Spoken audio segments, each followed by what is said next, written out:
Hello जी, नमस्कार। एक बार आप सभी का पुनः हमारे YouTube चैनल अध्ययन धाम में स्वागत है।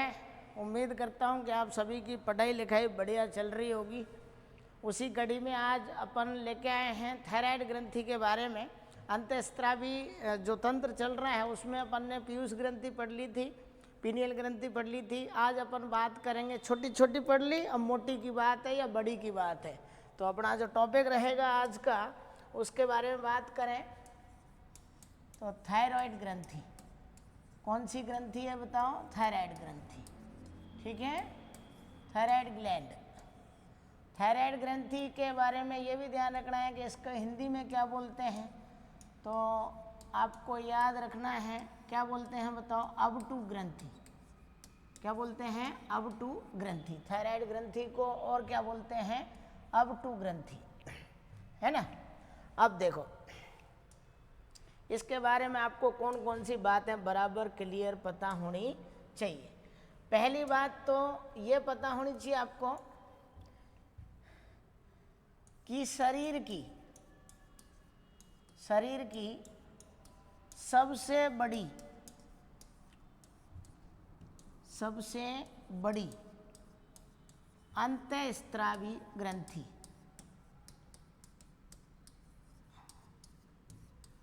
या अपन कह सकते हैं एंडोक्राइन ग्लैंड, ठीक है, अंतःस्रावी ग्रंथि है होती है, ठीक है। पहला पॉइंट वेरी वेरी इंपॉर्टेंट। भाई स्त्रावियों में अलग देखेंगे, पर यकृत की बात करेंगे। यहाँ पे कौन सी है बताओ? थायराइड ग्रंथि।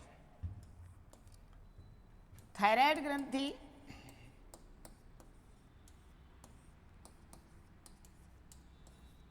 ग्रंथि श्वास नली के दोनों ओर एच आकार, कैसा आकार? दोनों ओर, यहां लिख देता हूं, एच आकार के रूप में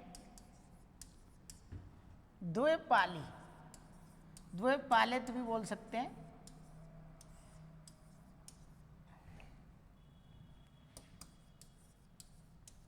द्विपालित ग्रंथि लिख दूं इसको,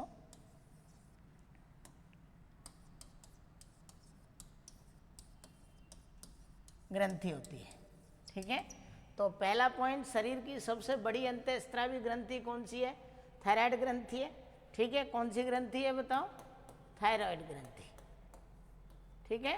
और उसके अलावा अपन बात करें, थायराइड ग्रंथि श्वास नली के दोनों ओर एच आकार, अंग्रेजी का जो एच होता है उसके आकार के रूप में द्विपालित ग्रंथि होती है। दोनों पॉइंट ये आपको याद रखने हैं। देखो, इसमें डायग्राम आप सभी का देख सकते हो, मैं डायग्राम इसमें बताऊंगा बिल्कुल, लेकिन जो डायग्राम हैं उनकी वजह आपको इनकी स्थिति ऐसे पता होनी चाहिए। जैसे कि अपन ने अभी दो यहाँ की पढ़ी थी, अब यहाँ पहुँच चुके हैं, तो हमारी जो श्वास नली है इसके दोनों तरफ यूँ कह सकते हैं एच आकार के रूप में कौन सी ग्रंथि होती है? थायराइड ग्रंथि। इस थायराइड ग्रंथि पर ही अगली अपन बात करेंगे। तो जो पैराथायराइड ग्रंथि है वो 4 की संख्या में दानों के रूप में पाई जाएगी। तो यहीं पे कौन सी है? थायराइड, और यहीं क्या होगी? पैराथायराइड, ठीक है। और आगे अपन पढ़ेंगे, जैसे थाइमस ग्रंथि पढ़ेंगे, फिर एड्रिनल ग्रंथि पढ़ेंगे, फिर जनन ग्रंथियाँ पढ़ेंगे। ऐसे करके यहाँ पे यकृत के पास कौन सी हो जाएगी? पैंक्रियाज हो जाएगी। तो अपन एक रिदम के साथ पढ़ रहे हैं इनको, क्रम से, कोई दिक्कत नहीं है। फिर भी डायग्राम की जहाँ ज़रूरत पड़ेगी अपन बात करेंगे, ठीक है ना। चलो स्क्रीनशॉट लो इसका।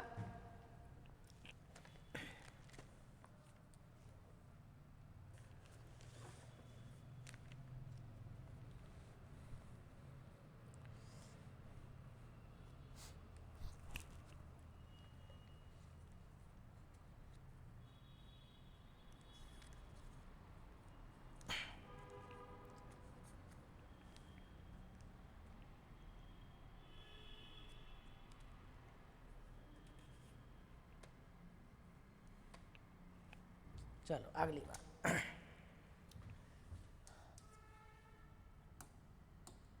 जैसे अपन बात करें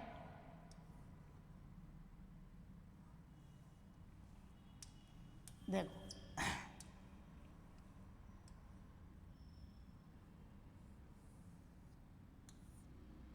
अपन श्वास नली की बात करें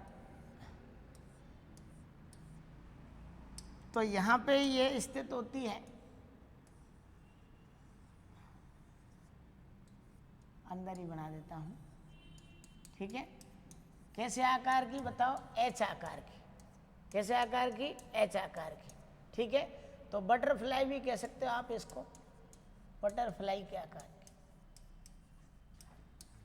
जैसी, है ना। तो श्वास नली के पास स्थित होती है, ये ध्यान रखना है आपको।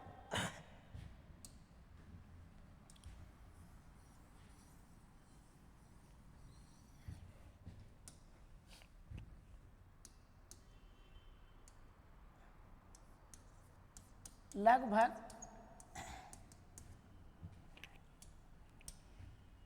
25 से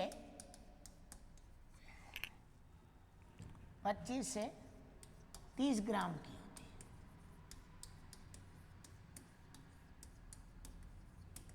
25 से 30 ग्राम की।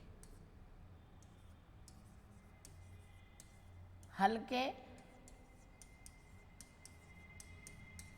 गुलाबी रंग की होती है।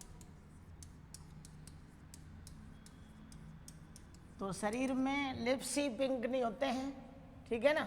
शरीर में होठ गुलाबी नहीं होते हैं, ग्रंथियां भी क्या होती हैं? गुलाबी होती हैं, ठीक है। अगली बात, थायराइड ग्रंथि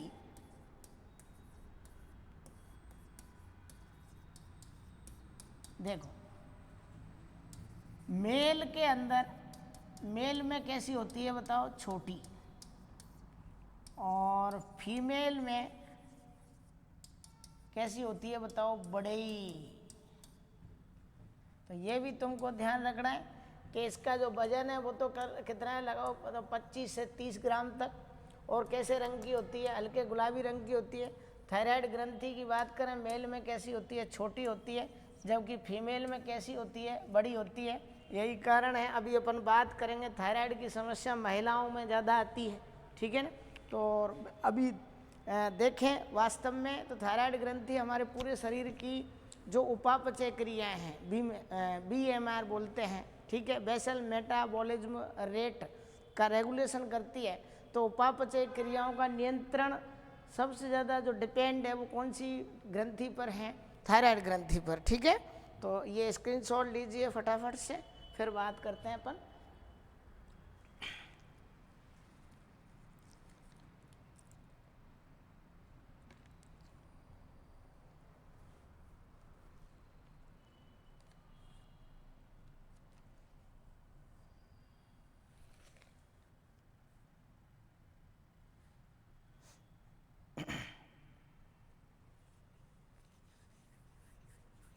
चलो,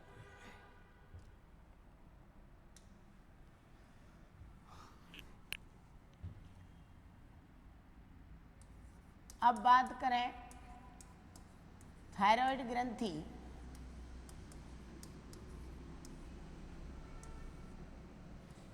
के हार्मोन। तो एक हार्मोन का अपन नाम जानते हैं, जैसे यहाँ लिख देता हूँ, एक तो इसके नाम के जैसा ही है, थायरॉक्सिन।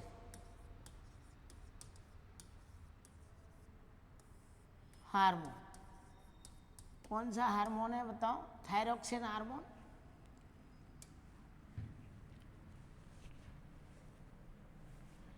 इसी को एक और नाम से बोलते हैं टेट्रा आइडो थायरोनिन, ठीक है, इसी को बोला जाता है। और इसी को T4 हार्मोन भी कहते हैं। और क्या बोलते हैं बताओ? T4 hormone.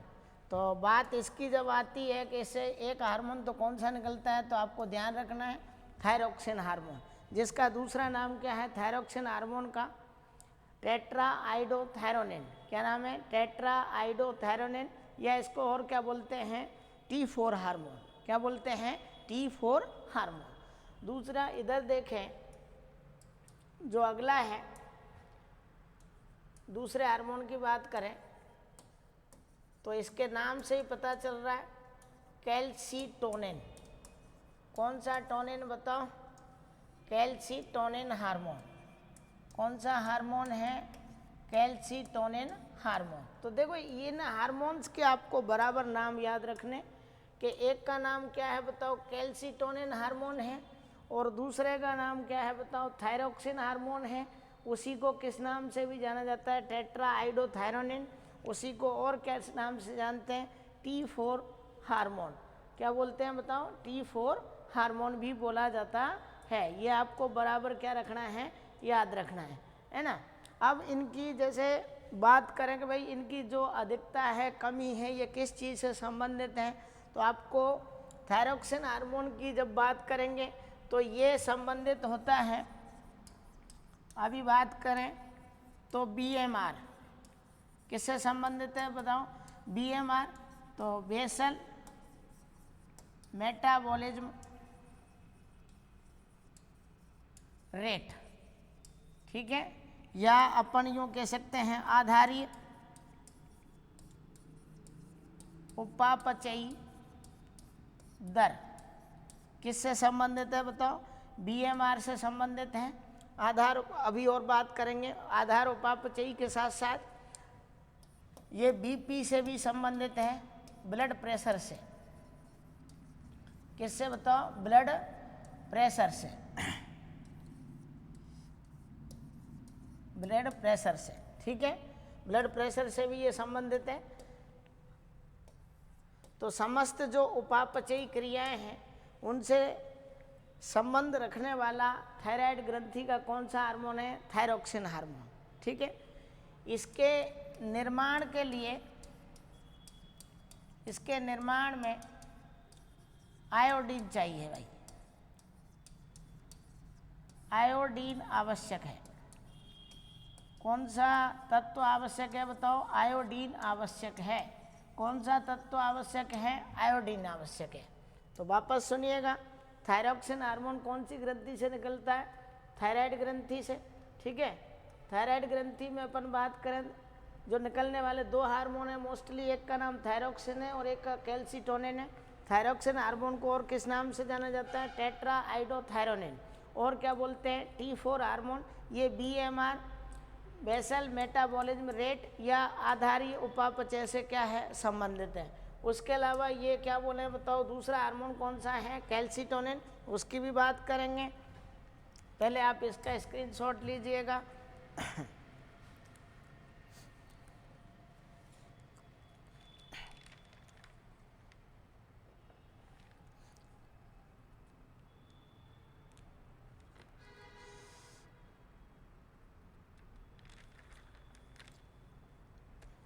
देखो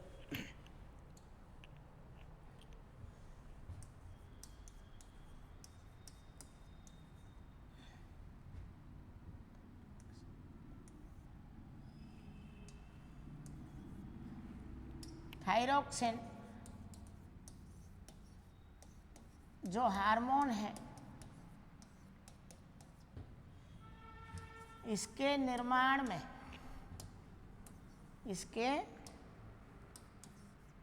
इसके निर्माण में, थायरोक्सिन हार्मोन के निर्माण में आयोडीन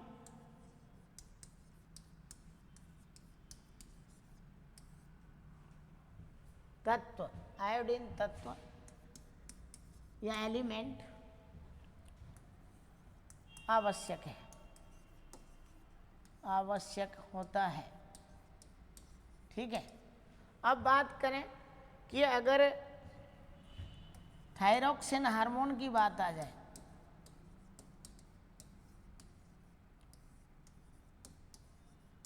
थायरोक्सिन हार्मोन,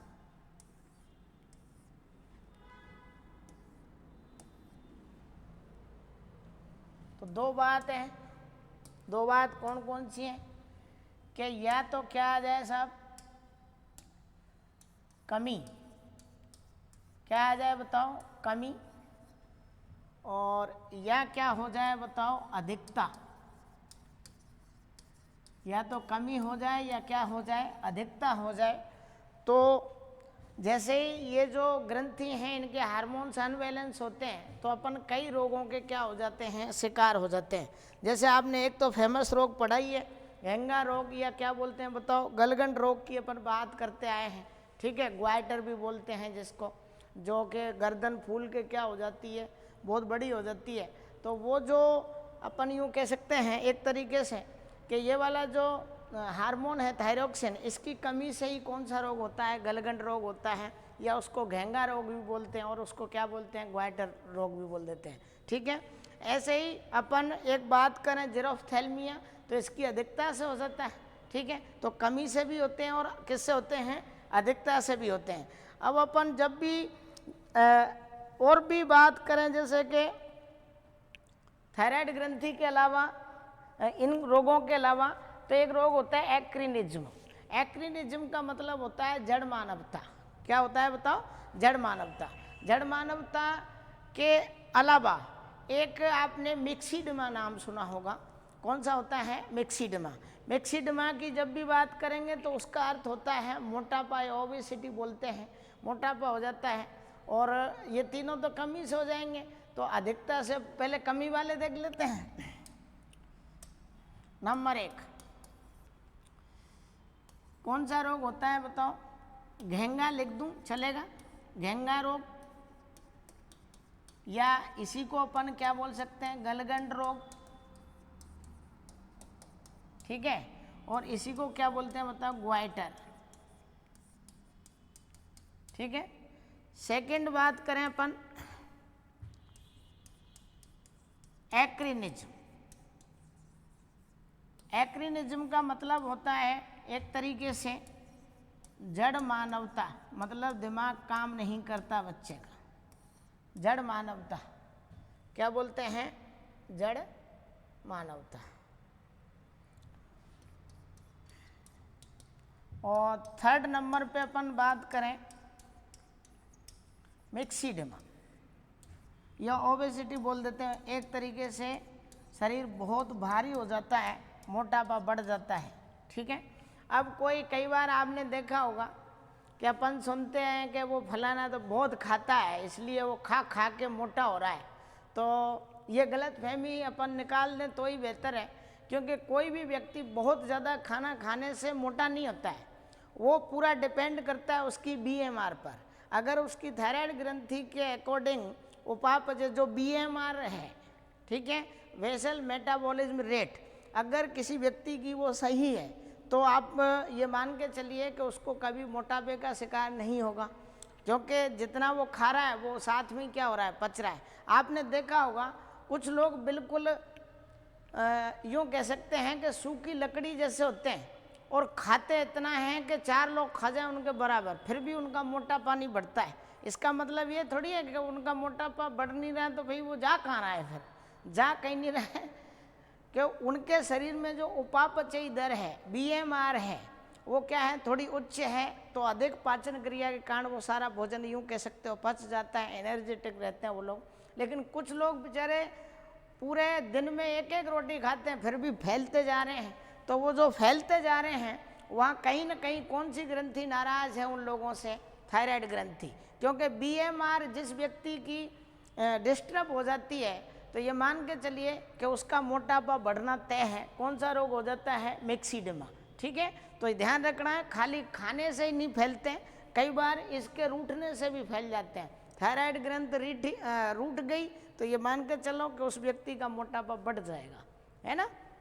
हाँ, अब बात करें कि अधिकता हो जाए तो एक रोग कौन सा हो जाता है बताओ जीरोफ्थैल्मिया।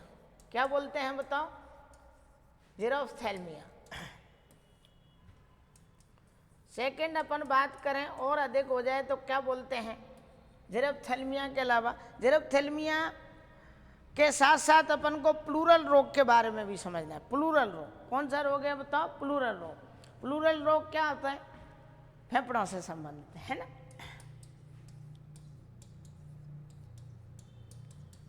तो इन रोगों के नाम याद रखने हैं आपको। कौन कौन से हैं चलो बताओ। कमी से बात करें तो घेंगा या गलगंड रोग है, एक्रेनिज्म जड़ मानवता है, मिक्सीडमा है, मोटापा है, जीरोफ्थेल्मिया, और कौन सा रोग है? प्लूरल रोग। ये अधिकता से, और वो किससे बताओ? कमी से। कौन से हार्मोन की से बताओ? थायरॉक्सिन हार्मोन, जो कौन सी ग्रंथि से निकलता है? थायराइड ग्रंथि से। तो बराबर ये बातें आपको क्या रखनी है? याद। ठीक है, चलो।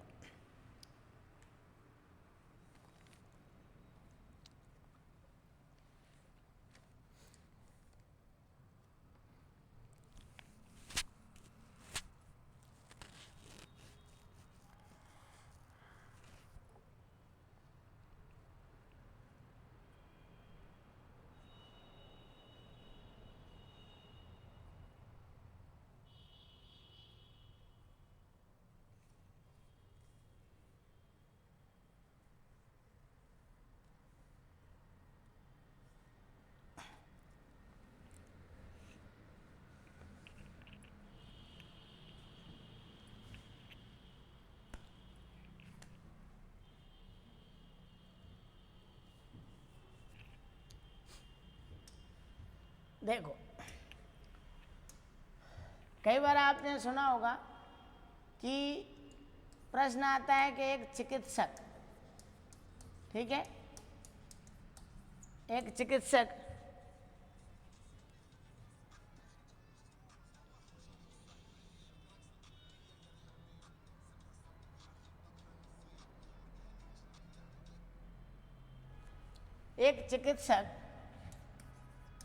किसी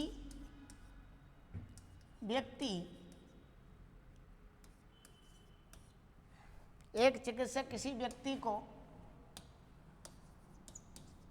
आयोडीन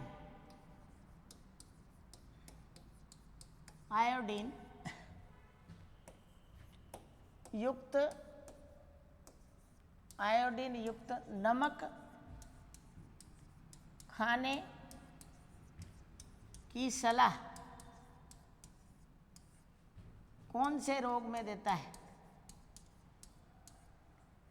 कौन से रोग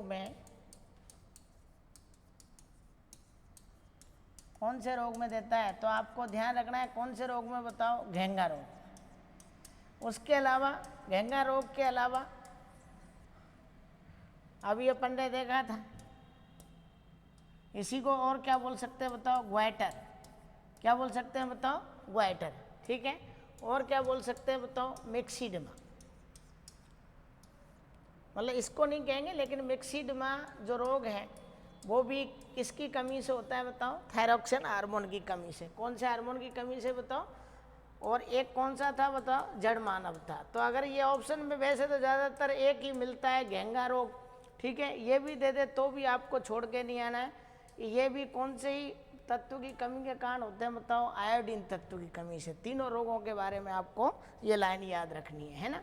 घेंगा रोग मान लो, कुछ भी मान लो इनको, घेंगा रोग, ग्वाइटर या गलगंड बोल देते हैं।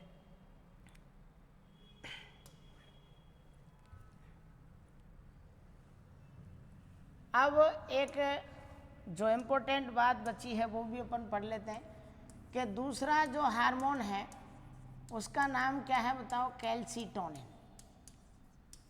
क्या नाम है बताओ? कैल्सीटोनिन। ये जो इसका जो काम है वो बिल्कुल आपको बराबर याद रखना है, काफ़ी इम्पोर्टेंट है। कैल्शियम की मात्रा का नियंत्रण करता है। कैल्शियम की मात्रा का क्या करता है? नियंत्रण करता है। ठीक है, इस हार्मोन की अपन बात करें, देखो इसको समझना आप। ये जैसे मान के चलो ये कोई हड्डी है, ठीक है, ये हड्डी है और ये आपका ब्लड है। क्या है बताओ? ब्लड है। ये हड्डी और ये क्या है बताओ? ब्लड है। तो इन दोनों के अंदर हड्डी में और ब्लड में ये क्या करेगा बताओ, कैल्शियम की मात्रा को नियंत्रित करता है। और नियंत्रित भी कैसे करता है आपको ये भी समझना है कि कैल्शियम को मूत्र के साथ क्या करता है बताओ, बाहर निकालता है। कैल्शियम को मूत्र के साथ कहाँ निकालता है, बाहर निकालता है। उसके साथ साथ हड्डियों के अंदर ये कैल्शियम की मात्रा को क्या करता है, बढ़ाता है, जिससे हड्डियाँ क्या हो जाती हैं, मजबूत हो जाती हैं। जैसे बात करें अपन, ये कैल्शियम है, इस कैल्शियम को इसके अंदर तो मात्रा क्या करेगा बताओ, बढ़ाएगा। मात्रा क्या करेगा बताओ, बढ़ाएगा, जिससे जो हड्डी है, हड्डी क्या हो जाएगी बताओ, मजबूत हो जाएगी। क्या हो जाएगी बताओ, मजबूत। दूसरी बात, ब्लड से ये कैल्शियम को मूत्र के साथ बाहर निकालता है।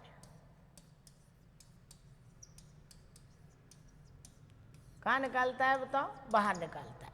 समझ में आ रही है बात? देखो, माना कि ये कैल्शियम है, ठीक है, तो इसको तो लाके काय में जमा रहा है बताओ, हड्डी में जमा रहा है। ये किस में जमा रहा है बताओ, हड्डी के अंदर तो मात्रा को क्या कर रहा है, बढ़ा रहा है। लेकिन ब्लड से इस कैल्शियम को कहाँ निकाल रहा है बताओ, बाहर निकाल रहा है। कहाँ निकाल रहा है बताओ, बाहर निकाल रहा है। इसका मतलब ये है कि ये मूत्र के साथ तो कैल्शियम को बाहर निकालता है, लेकिन उसके साथ साथ ये क्या करेगा कि अगर ब्लड के अंदर कैल्शियम है तो उसका जमाव कहाँ करता है, हड्डी के अंदर। किसके अंदर करता है, हड्डी के अंदर। इस कारण से अपन यूँ कह सकते हैं कि यह हड्डियों को तो क्या बनाएगा बताओ, मजबूत बनाएगा। हड्डी को क्या बनाएगा बताओ, मजबूत बनाता है। क्या बनाता है बताओ, मजबूत बनाता है। क्या करता है, मजबूत बनाता है ना। जब हड्डी के अंदर मान के चलो इसकी मात्रा बढ़ती जा रही है कैल्शियम की, तो मजबूत हो जाएगी। परंतु एक ऐसी स्थिति आ जाए कि ये हार्मोन बने ही नहीं, कम ही हो जाए इसकी, तो क्या होगा बताओ कि हड्डी के अंदर जो कैल्शियम जमा हो रहा है वो मात्रा घट जाएगी। तो वो जो कैल्शियम है वो कहाँ आ जाएगा, बाहर आ जाएगा। तो फिर ओस्टियोपोरोसिस नामक क्या हो जाएगी, बीमारी हो जाएगी। समझ में आ रही बात? चलो इसको अपन और अच्छे से लिख देता हूँ अगली स्लाइड पे, आप ये स्क्रीनशॉट ले लो। बहुत अच्छा कॉन्सेप्ट है ये, क्योंकि ये कंफ्यूज करते हैं कौन सा एंटी कोलेप है, कौन सा कोलेप है, तो उसके भी अपन चर्चा कर लेते हैं अभी फटाफट से।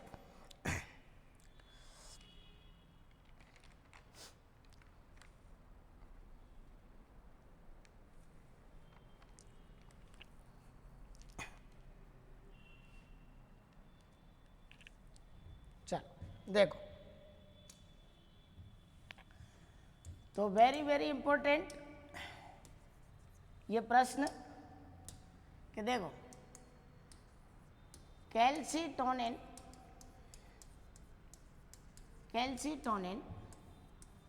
हार्मोन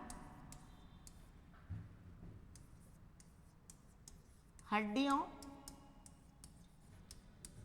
को मजबूत बनाता है, क्योंकि ये एंटीकोलेप हार्मोन है। ठीक है, कैसा है बताओ, एंटीकोलेप हार्मोन है। अर्थात ये भी भाषा लिख देता हूं, अर्थात पैराथार्मोन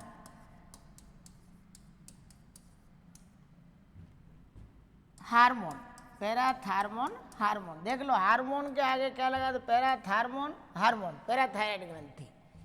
और जिसको क्या बोलते हैं बताओ, कोलेप हार्मोन। कोलेप हार्मोन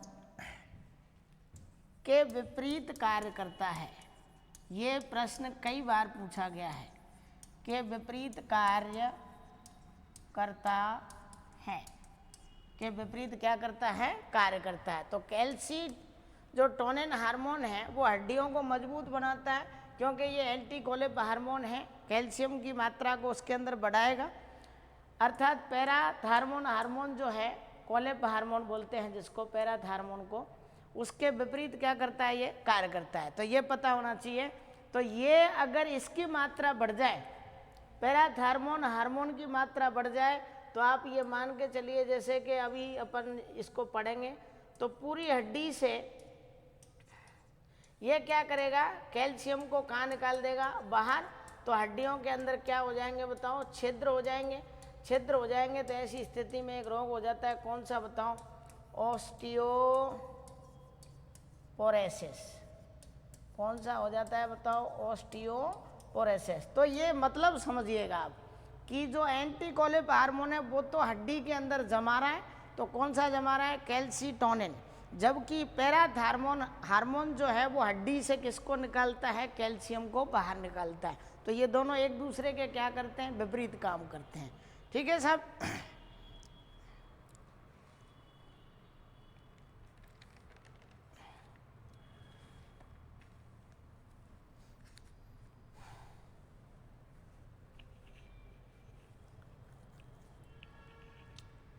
चलो,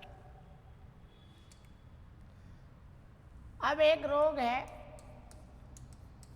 हाशिमोटो रोग। ये पूछ लिया जाए तो इसके बारे में भी आपको याद रखना है। तो इसको आप ऐसे भी कह सकते हो, स्वप्रतिरक्षी रोग।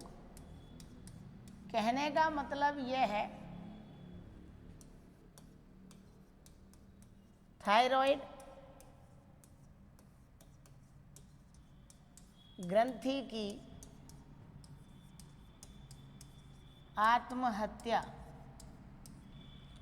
इसका अर्थ क्या है, जैसे किसी व्यक्ति को थायराइड की परेशानी है, थायराइड ग्रंथि से संबंधित बीएमआर डिस्टर्ब चल रही है, तो उसको उपचार के लिए जो दवाइयाँ दी जाती हैं, वो जो दवाइयाँ हैं उनके साथ साथ अपन बात करें थायराइड ग्रंथि के खिलाफ भी एंटीबॉडी क्या ले लेती हैं, एक्शन। तो जो थायराइड ग्रंथि है वो उसको भी क्या कर देती हैं, नष्ट कर देती हैं। तो एक तरीके से ये क्या हो गया, थायराइड ग्रंथि की आत्महत्या ही हो गई। तो इस रोग को किस नाम से जाना जाता है बताओ, हाशिमोटो रोग। क्या बोलते हैं, हाशिमोटो रोग। ठीक है। स्वप्रतिरक्षी रोग दो होते हैं, एक और पढ़ेंगे अपन, ग्रेविस वाला। ठीक है, ये वाला कौन सा, थाइमस के अंदर और होता है। और ये कौन सा है बताओ, हाशिमोटो रोग, जो कौन सी ग्रंथि से है, थायराइड ग्रंथि से। तो इस रोग में ऐसे लिख सकते हैं, इस रोग में थायराइड के उपचार की दवाओं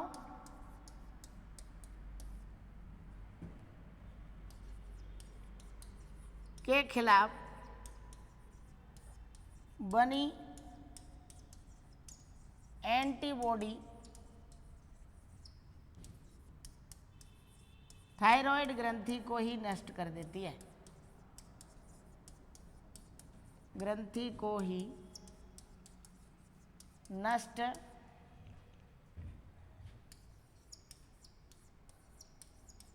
कर देती है। थायराइड ग्रंथि को ही क्या कर देती है बताओ, नष्ट कर देती है। तो ये भी आपको याद रखना है, जो किससे संबंधित है बताओ, थायराइड ग्रंथि से। ठीक है, हाशिमोटो रोग। अब बात करते हैं, चलो इसको स्क्रीनशॉट ले लो फटाफट।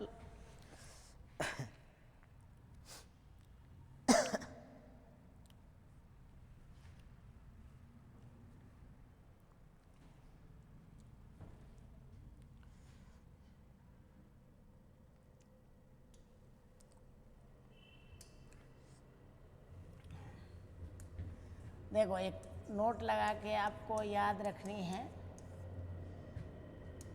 पहाड़ी क्षेत्रों में, पहाड़ी क्षेत्रों में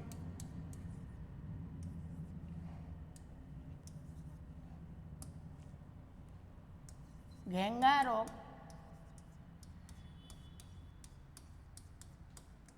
अधिक पाया जाता है, अधिक पाया जाता है, अधिक पाया जाता है। ठीक है। दूसरी नोट क्या है,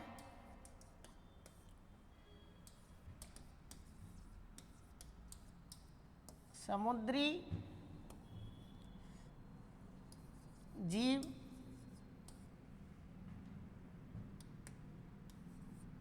या उत्पादक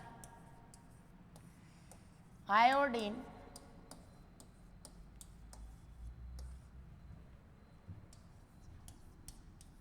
के अच्छे स्रोत माने जाते हैं। देखो अब पानी पहाड़ों से बह के कहाँ पहुँच गया बताओ, समुद्र में। तो पहाड़ों पे तो आयोडीन बची नहीं, बहुत कम मात्रा में, इसलिए उन लोगों के अंदर आयोडीन की क्या आ जाती है, कमी आ जाती है। तो उनको इस रोग से क्या करना पड़ता है, जूझना पड़ता है। तो आपको ये ध्यान रखना है, समुद्र के आसपास रहने वालों में घेंघा रोग नहीं होता है ना, जो रोज मछली खाते हैं। ठीक है, आप पढ़ाई करो अच्छे तरीके से, ठीक है, आप पढ़ा करो। आपको क्या लगता है कि आप अपने परिवार के बहुत लाडले शहजादे हो या शहजादी हो, इन गलत फहमियों को आप निकाल दो। ठीक है, अगर 2-3 साल और बेरोजगार रहे तो ये मान के चलो, दुनिया तो दूर दिल्ली है, ठीक है, उसकी बात नहीं कर रहा, अपने जो घर वाले हैं वो भी आपको निकम्मा कहने लगेंगे। बेरोजगार जैसे ही आप रह गए तो ये मान के चलिए कि हमारे जो घर वाले हैं वो भी हमें, जितना आप सोच के बैठे हो कि हमारी चिंता सबको है, ऐसा कतई नहीं है। सब लाड प्यार खिड़की से बाहर चला जाएगा। तो अपने पढ़ाई पे ध्यान दें, अपने टारगेट पे ध्यान दें, अपना 1 मिनट का भी टाइम आप वेस्ट ना करें। मैं तो यही आपसे उम्मीद करता हूँ। धन्यवाद।